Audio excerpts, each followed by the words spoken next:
오늘 본문은 9장에 이어서 연속해서 이해를 해야 합니다. 1절과 2절을 보시죠.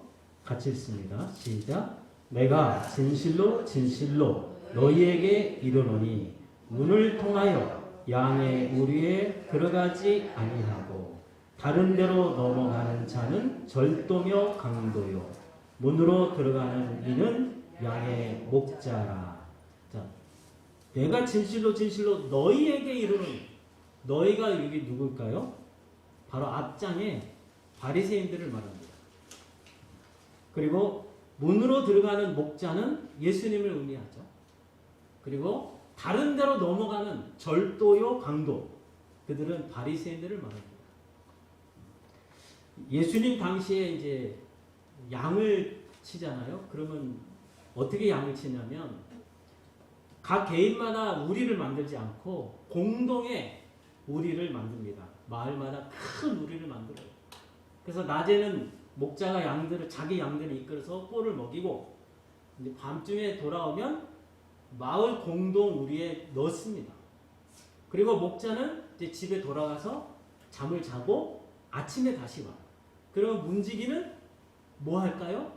밤새도록 그 문을 지키면서 양들을 지키는 거죠. 늑대가 오는지 도둑놈이 오는지. 그래서 문지기가 밤을 새도록 지키다가 목자가 오면 아침에 이제 문을 열어주죠. 그럼 목자는 들어가서 양들이 섞여 있거든요. 근데 목자가 자기 양들을 부릅니다. 그 이름을 각각 부르면 그 양들은 목자의 음성을 듣고 목자를 따라서 이제 나가게 된다는 거죠. 그러면 양들을 인도하는 목자의 음성, 그게 뭘 의미할까요? 단지 목소리가 아니라 바로 예수 그리스도의 말씀이죠. 그래서 요한복음 8장 47절 함께 읽겠습니다. 시작. 하나님께 속한 자는 하나님의 말씀을 듣나니 너희가 듣지 아니하면 하나님께 속하지 아니하였음이로다. 이 말씀이 뭐냐? 하나님께 속한 백성은 하나님의 말씀이 들리면 이렇게 선포될 때 들려진다는 거죠. 그런데 아무리 머리가 좋고 뭐 박사이고 뛰어나다 할지라도 하나님의 말씀이 안 들리면 그 사람은 하나님의 백성이 될 수가 없다라는 말씀입니다. 그러니까 예수님이 우리를 인도하실 때 그분이 목소리로 인도하는 게 아니라 말씀으로, 진리의 말씀으로 우리를 인도하신다는 거예요. 그래서 예수님이 우리를 구원하시는 방법은, 예수님이 전능하시잖아요. 근데 힘으로 인도하시는 게 아니에요. 반드시 말씀을 주십니다. 그래서 말씀이 들리면 아, 내 목자시구나 하고 양들이 쫄쫄쫄 따르게 된다는 거죠. 그래서 야고보서 1장 18절에 보면 그가 진리의 말씀으로 우리를 낳으셨느니라. 그러니까 진리가 우리를 낳는 거예요.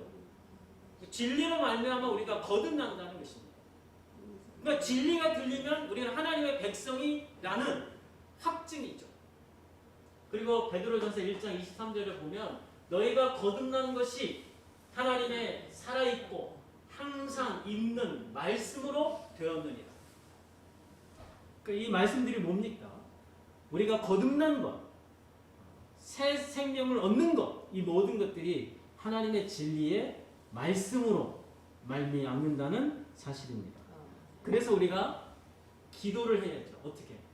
들을 귀를 가지고 들을 귀를 달라고 하나님께 간구해야 합니다. 들을 귀를 위하여 기도할 필요가 있다는 사실은 무엇을 의미하냐면 인간은 태생적으로 진리를 들을 귀가 없습니다. 인간의 본성은 오히려 진리를 불편해해요. 왜 그렇습니까? 진리는 나의 거짓됨을 밝히 보여주거든요. 내가 얼마나 죄악된지 드러내거든요. 그러니까 진리가 우리 귀에 들리면 거북해져, 불편해요. 오히려 우리 본성은 우리 욕심을 따르는, 우리 욕심을 따라 축복해주는 그 달콤한 말씀, 거기에 우리는 귀를 열고 듣는 것이 인간의 모든 습성이죠. 그래서 깨닫는 마음과 보는 눈과 듣는 귀는 하나님께서 허락하셔야만 된다라는 사실입니다. 그래서 하나님이 깨닫는 마음, 보는 눈, 듣는 귀를 안 주시면 어떻게 해요? 우리가 그냥 보는 대로 행동하게 되죠. 우리 생각대로 행동하게 되죠. 우리가 듣는 대로 행동하게 돼요. 그 결과는 무엇입니까? 멸망이죠. 우리가 생각대로, 눈이 보는 대로, 귀가 들리는 대로 행동해 보세요. 그러면 반드시 사망이라는 열매를 먹을 수밖에 없다라는 사실입니다. 그래서 우리에게 들을 귀가 필요한 거예요. 이것을 위해서 우리 항상 기도해야 할 줄로 믿습니다. 자, 그러면 양들은 이제 타인의 음성은 듣지 않고 도망해야 한다고 말씀하고 있어요. 도망쳐야 됩니다. 여러분, 도망쳐야 한다는 의미가 뭘까요? 양들은 신학적인 어떤 훈련을 받지 못했기 때문에 거짓 선지자, 도적이 와서 달콤한 말로 우리를 유혹을 할 때 그걸 분별해낼 수가 없습니다. 논쟁을 할 수가 없어요. 그 말씀이 이래서 어떻게 해서 틀렸다. 이렇게 거짓 선지자하고 논쟁을 할 수가 없어요. 그래서 도망치라는 것입니다. 그러니까 거짓 선지자들, 그들에게 양들이 취해야 할 가장 최선의 방법은 뭐냐? 도망치는 겁니다. 그 말씀을 쫑긋 듣고 이것이 잘못됐다. 논쟁하려고 그 말씀을 들어서는 안 되고 가장 최우선 방법이 도망친다는 거예요. 여러분, 왜 그러냐면 언어는 권력입니다. 언어는 권력이에요. 이 말은 뭐냐면 말하는 자는 권력을 쥔 자와 같다라는 것입니다. 그렇죠? 말을 통해서 자기 주장을 이렇게 피력을 하죠. 말을 통해서 자기가 원하는 대로 사람들을 이끌기 위해서 아주 좋은 말을, 듣기 좋은 말을 함으로써 사람들을 자기 편으로 끌어당기는 거죠. 그래서 이 더군다나 설교라는 것은 질문이 허용이 안 되잖아요. 일방적인 선포가 설교잖아요. 그러니까 거짓 선지자들의 일방적인 선포를 듣다 보면 그들의 논리에 설득이 돼서 그래서 이단들을 따르게 되고 그래서 멸망의 길로 가게 된다는 거죠. 그래서 양들은 거짓 선지자들을 대하는 최선의 방식은 오로지 도망치는 것뿐이라는 사실을 기억하시기 바랍니다. 다시 오늘 본문으로 돌아와서 6절을 보시면 예수님이 바리새인들의 문을 통과하지 않는 도적이다, 강도다 이렇게 말씀하니까 바리새인들이 못 알아들어요. 왜 못 알아들을까? 자기들은 도적이요 강도라고 스스로를 생각해 본 적이 없기 때문이죠. 오히려 그들은 의인이라고 생각했어요. 하나님의 선택을 받은 선민이고 의인이라 생각했지 도적이요 강도라고는 전혀 생각을 못한 거죠. 그러니까 예수님의 말씀이 안 들릴 수밖에 없는 거죠. 그래서 예수님은 다시 설명을 하셔야 했습니다. 7절과 8절을 우리 같이 읽겠습니다. 시작. 그러므로 예수께서 다시 이르시되 내가 진실로 진실로 너희에게 말하노니 나는 양의 문이라. 나보다 먼저 온 자는 다 절도요 강도니 양들이. 자, 왜 예수님보다 먼저 온 자들은 다 절도요 강도일까요? 여기서 말하는 절도 강도는 누굽니까? 바리새인들이잖아요. 그래서 이 바리새인들은 누구냐면 예수님을 믿음으로 말미암은 의, 우리가 그 믿음을 가지고 하나님 앞에 의롭다 인정을 받잖아요. 그것을 거절해요. 그리고 어떻게 해요? 율법으로 만든 의, 자기들이 노력해서 자기들이 순종해서 만든 자기 의를 고집을 하죠. 그러니까 예수님이 공짜로 주시겠다는 의를 받지 않는 거예요. 그래서 이들이 절도요 강도의 이유는 뭐냐면 자기들도 천국에 못 들어가고 그리고 천국문도 닫아버려요. 아무도 못 들어가게. 그리고 자기들에게 신자가 생기면 배나 더 지옥 자식을 만든다고 예수님 말씀하셔요. 그러니까 절도요 강도라는 거죠. 이들이 바로 바리새인들과 서기관들이죠. 거짓 선지자들이 여기에 속한 자들입니다. 따라서 도둑질하고 죽이고 멸망시키는 이 도적과 강도들로부터 양들은 도망쳐야 돼요. 그리고 목자의 음성을 따라야 할 줄로 믿습니다. 자, 9절을 또 읽겠습니다. 시작. 내가 문이니 누구든지 나로 말미암아 들어가면 구원을 받고 또 들어가며 나오며 꼴을 얻으리라. 자, 여기서 예수님은 다시 한번 내가 문이라 이렇게 설명하셔요.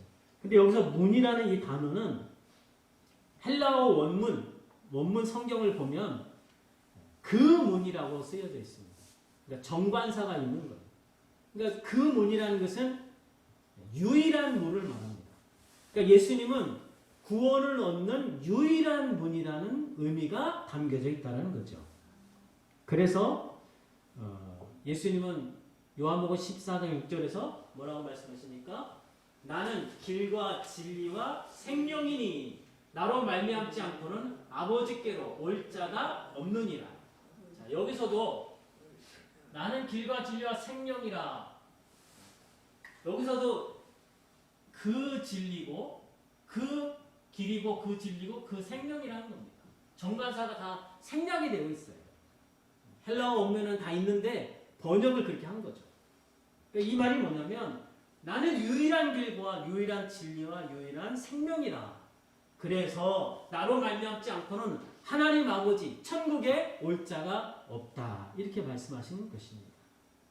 그리고 사도행전 4장 12절도 그렇죠. 다른 이로서는 구원을 받을 수 없나니 천하 사람 중에 구원을 받을 만한 다른 이름을 우리에게 주신 일이 없습니다. 하나님께서 우리를 구원하시기 위해서 이름을 주셨는데 그 이름이 예수님이라는 거예요. 예수님 외에는 다른 이름이 없다는 거죠. 구원을 얻을 만한 다른 이름이 전혀 없다고 성경은 말씀해 주십니다. 자, 문제는 이 문, 구원의 문, 그렇죠? 예수님의 그 구원의 문에 들어가려면 인간은 할 수가 없다는 거죠. 인간의 노력과 인간의 지혜와 방법으로는 그 문에 누구도 들어갈 수가 없습니다. 그래서 예수님이 그 문에 우리들 양들을 이끌어 가셔야 그 문으로 들어갈 수 있는 줄로 믿습니다. 이 말이 뭐냐면 우리 구원에 있어서 처음부터 마지막까지 인간의 노력이나 인간의 열심과 인간의 지혜로는 개입이 불가능하다는 거예요. 그 누구도 구원을 얻기 위해서 공로를 쌓을 수가 없습니다. 온전히 예수 그리스도 그분의 은혜로만 그분이 행하신 우리 구원을 위해서 행하신 것이 있잖아요. 이 땅에 오셔서 우리의 죄를 대신하여 십자가를 지시고 죽으셨다가 부활하신 그 하나님이 예수 그리스도께서 행하신 것 그것을 의지하는 자만이 온전한 구원을 얻게 되는 줄로 믿습니다.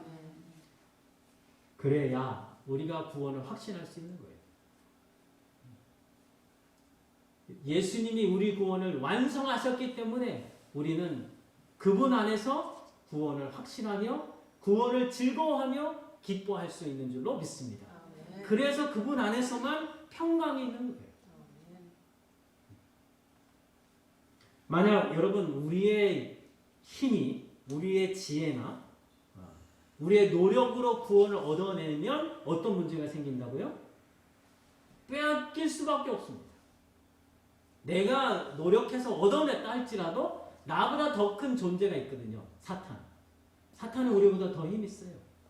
그래 내가 노력한 것보다 내 힘보다 더 세니까 내가 얻은 구원을 빼앗길 수밖에 없다는 거죠. 하지만 예수님이 우리의 구원을 완성하셨어요. 그래서 나는 예수님을 믿음으로 그 안에 거하기만 하면 예수님이 우리를 붙들어 주십니다. 그러니까 예수님이 누구보다도 강하신 분이 우리를 붙들어 주시니까 그러니까 우리가 비록 실수해도, 우리가 비록 넘어져도, 우리 허물이 있다 할지라도 예수님이 붙드시는 한 우리는 다시 일어서서 주님의 은혜를 의지하고 다시 일어서면 주님이 우리를 영광스러운 구원으로 인도하실 줄로 믿습니다. 자, 오늘 본문 또 10절을 읽겠습니다. 시작. 도둑이 오는 것은 도둑질하고 죽이고 멸망시키려는 것뿐이요 내가 온 것은 양으로 생명을 얻게 하고 더 풍성히 얻게 하려는 것이라. 자, 그러면 도둑이 와서 양들을 죽이고 멸망시키는 방법이 뭘까요? 도둑이 힘이 세가지고 양들을 억지로 멸망의 자리로 끌고 갈까요? 그러면 우리 다 끌려갈 수밖에 없습니다. 그렇죠? 왜? 사탄은 우리보다 힘이 세니까. 그런데 사탄이라 할지라도 우리를 억지로 끌고 가서, 힘으로 억지로 우리를 끌고 가서 지옥으로 끌고 갈 수가 없습니다. 이것은 마치 예수님이 우리를 구원하신 방법과 동일해요. 예수님이 우리를 억지로 힘으로 끌고 갑니까? 아니, 우리에게 말씀을 주셔요. 그분의 음성을 듣고 따르게 하십니다. 그러니까 하나님 말씀을 주심으로써 우리가 믿음으로 따르게 하시는 거예요. 그와 마찬가지로 사탄도 힘으로 억지로 우리를 끌고 가는 게 아니라 말을 통해서 우리를 유혹을 하죠. 그러니까 우리에게 미끼를 던지는 것 같아요. 여러분, 물고기를 잡을 때 미끼를 던지는 것처럼 사탄도 항상 우리 주변에 어슬렁거리면서 미끼를 던져 놓습니다. 그럼 우리가 욕심 때문에 그걸 덥석 물면 어떻게 해야 돼요? 그럼 이제 사탄에게 이제 넘어지는 거죠. 그래서 도둑이 우리를 멸망시키는 그 방법은 힘이 아니라 유혹이라는 거예요. 근데 유혹이 왜 양들이 그러면 그 사탄의 유혹에 넘어갑니까? 안 넘어가면 되잖아요. 근데 넘어가요. 왜 넘어갈까요? 넘어가는 말을 하니까 넘어가는 거죠. 어떤 말로 하니까 넘어가요? 우리가 듣고 싶어하는 말. 우리가 그냥 우리를 즐겁게 해주는 말. 우리 마음에 욕망을 부추겨주고 축복해주고 달콤하고 부드러운 말을 해주니까 넘어가는 거예요. 이런 거짓 선지자들이 그래서 많은 사람들을 넓은 길로 인도하는 것입니다. 넓은 길은 왜 넓을까요? 그 길은 너무 넓어서 내 욕망대로 걸어가는, 뭐 북쪽으로 갈 수도 있고 남쪽으로 갈 수도 있고 동쪽으로도 서쪽으로 내 마음대로 갈 수 있기 때문에 넓은 길이에요. 하지만 좁은 길은 이미 만들어져 있는 길입니다. 누가 만드셨을까요? 하나님이 만드신 길이에요. 그래서 좁은 길을 걸어가려면 그 만들어진 길이기 때문에 내가 거기에 맞춰가야 돼요. 내 마음대로 갈 수가 없어요. 내가 그 좁은 길에 맞추어서 가야만 좁은 길을 갈 수 있어요. 넓은 길은 반대죠. 길이 넓어서 내가 원하는 대로 가도 길이에요. 그래서 멸망의 길입니다. 디모데후서 4장 3절로 4절 말씀입니다. 같이 했습니다. 시작. 때가 이르니 사람이 다른 교훈을 받지 아니하며 귀가 가려워서 자기의 사욕을 따를 스승을 많이 두고 또 그 귀를 돌이켜 허탄한 이야기를 따르리라. 다른 교훈은 진리를 말합니다. 하나님의 말씀.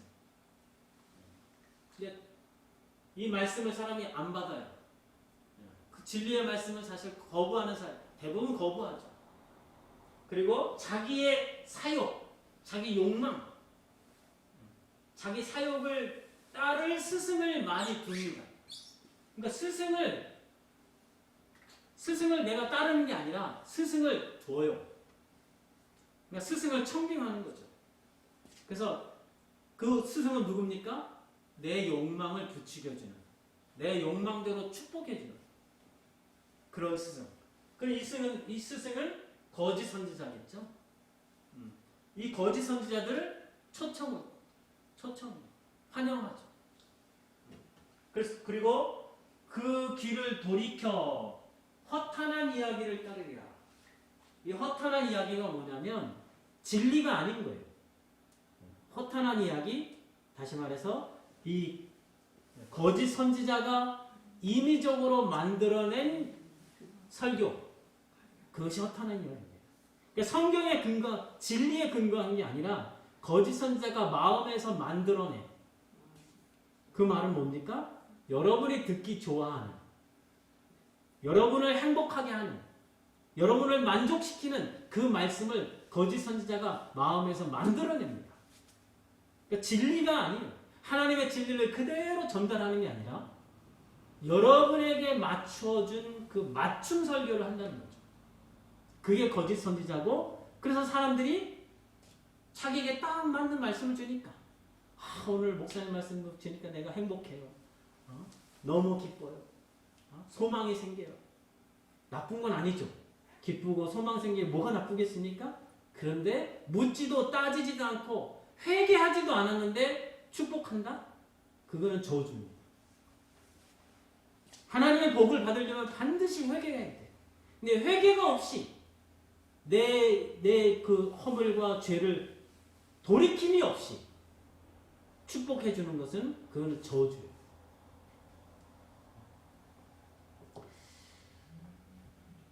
그래서 거짓 선지자들은 나의 죄와 허물을 건드리지 않죠.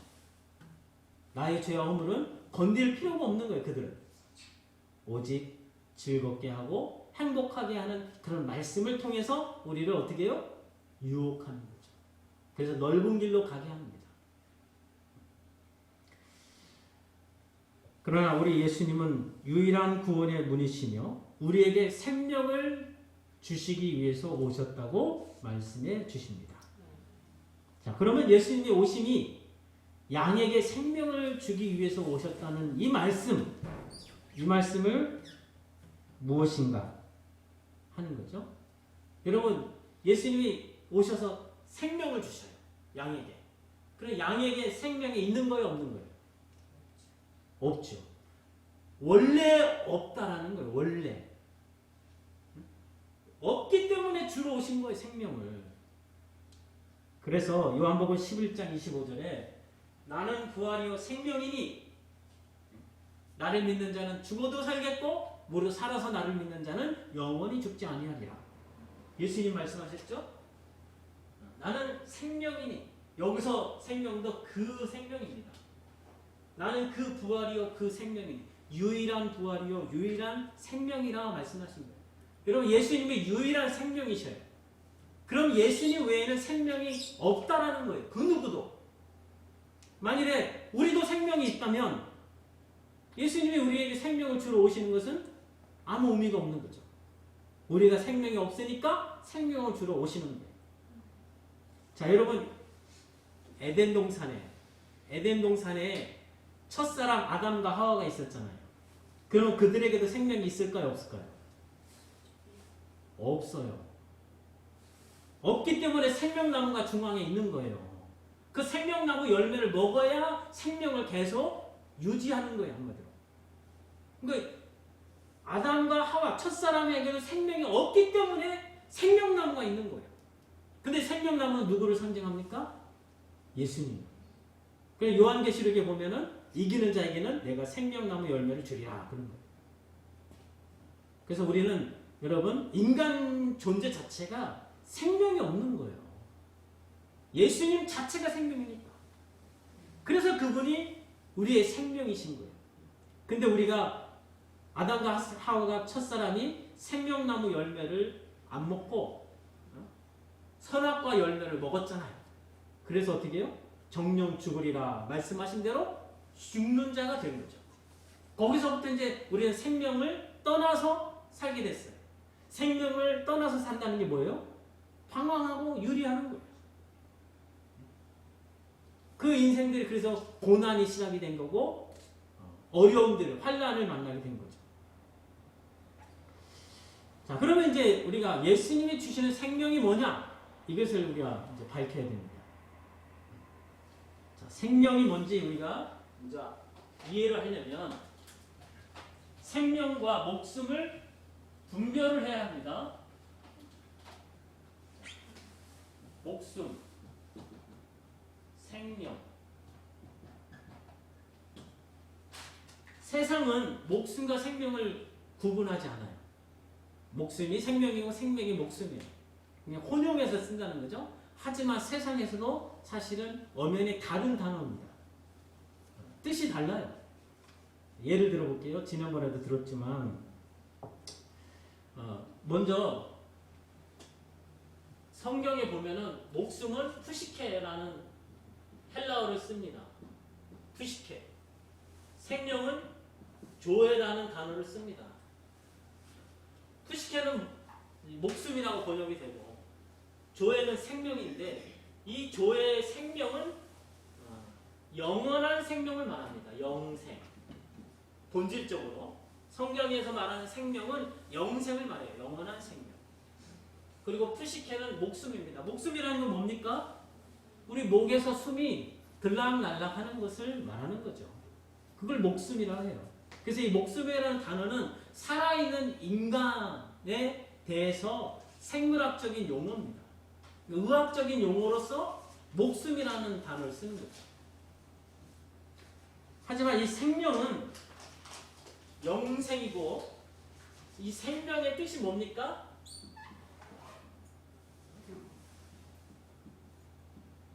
이렇게 살생, 명할 명. 그러니까 살, 생, 명할 명이잖아요. 그래서 살라는 명령이에요. 살라는 명령이 바로 생명입니다. 그래서 이제 이거를 이제 이해시키기 위해서 이제 예를 들어드릴게요. 여러분 투수는 공을 던지는 사람이잖아요. 공을 던져서 살아가는 사람이죠. 근데 이제 무리하게 되면 어깨가 고장이 나요. 그럼 어깨가 고장이 나면 공을 못 던지잖아요. 그런데 뭐라 그럽니까? 투수가 공을 못 던지면 어떻게 돼요? 그 생명이 끝난 거예요. 하지만 목숨은 붙어 있잖아요. 목숨은 계속 있잖아요. 하지만 투수로서 공을 던지는, 그러니까 공을 던짐으로써 살아가라는 이 명령을 이제 따를 수가 없는 거죠. 그래서 투수가 어깨가 고장나면 뭐라고 말합니까? 그는 투수로서의 생명은 끝났다. 그렇게 말을 하는 거죠. 여러분, 병든 사람은 누구의 말을 생명으로 여깁니까? 의사죠. 의사의 말을 생명처럼 듣는 거예요. 의사의 말이 살라는 명령인 거죠. 그럼 학생들은 누구의 말을 생명처럼 여깁니까? 선생님이죠. 선생님의 말을 들어야 살라는 명령을 따라서 살아갈 수 있는 거죠. 직장인은 사장님의 말, 그것이 생명입니다.